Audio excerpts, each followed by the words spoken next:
మనం ఈరోజు అయితే తలకాయ కూర అయితే తయారీ చేస్తున్నాము.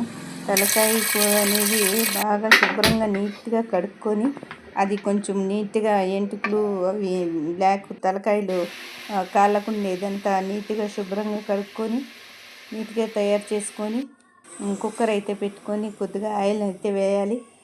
మనం ఎర్రగడ్డలు బాగా పేస్ట్ వేసుకొని అన్నీ బాగా ఫ్రై చేయాలి. చేసిన తర్వాత ఎర్రగా అయిపోవాలి. ఆల్రెడీ మనము తలకాయ బాగా కాల్చింటారు కాబట్టి దాన్ని ఏమి ఎక్కువగా ఫ్రై చేయనవసరం లేదు. ఇవి మాత్రం గోల్డ్ కలర్ వచ్చేలాగా బాగా ఫ్రై చేసుకోవాలి. కొద్దిగా వెల్లుల్లి పేస్ట్, అల్లము, పసుపు, తర్వాత ఉప్పు కూడా యాడ్ చేయాలి.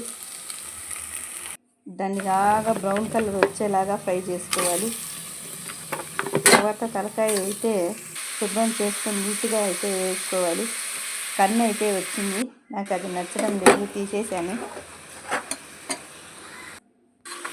దాన్ని బాగా కాల్చి బాగా నీట్గా ఫ్రై చేసి ఇస్తారు కాబట్టి మనం ఏం చేయాలంటే అల్లం వెల్లుల్లి మాత్రం గోల్డ్ కలర్ వచ్చేలాగా బాగా వేయించుకొని మొక్కలకు మసాలా అంతా పట్టేలాగా ఫ్రై చేసుకొని కొద్దిగా మిరప్పొడి, ధనియాల పొడి కొద్దిగా వేసి మిక్సింగ్ చేసిన తర్వాత కొత్తిమీర, పుదీనా, కొబ్బరి పొడి కొంచెం వేసేసి వాటర్ వేసేసి క్లోజ్ చేసుకుంటే తలకాయ కూర అయితే మనకు రెడీ అయిపోతుందండి. ఒక 15 విజిల్లు వచ్చేంతవరకు పెట్టాలి. దాన్ని చాలా బాగా ఉడకనిద్దాం. 15 విజిల్లు వచ్చిన తర్వాత కూర ఎలా తయారైందో చూడండి. తలకాయ కూర కొంచెం పలసగా చేసుకుంటే చల్లారి గురికి గట్టిగా అయితే తయారవుతుంది. నా ఛానల్ మీకు నచ్చినట్లయితే సబ్స్క్రైబ్ చేసుకోండి, లైక్ చేయండి.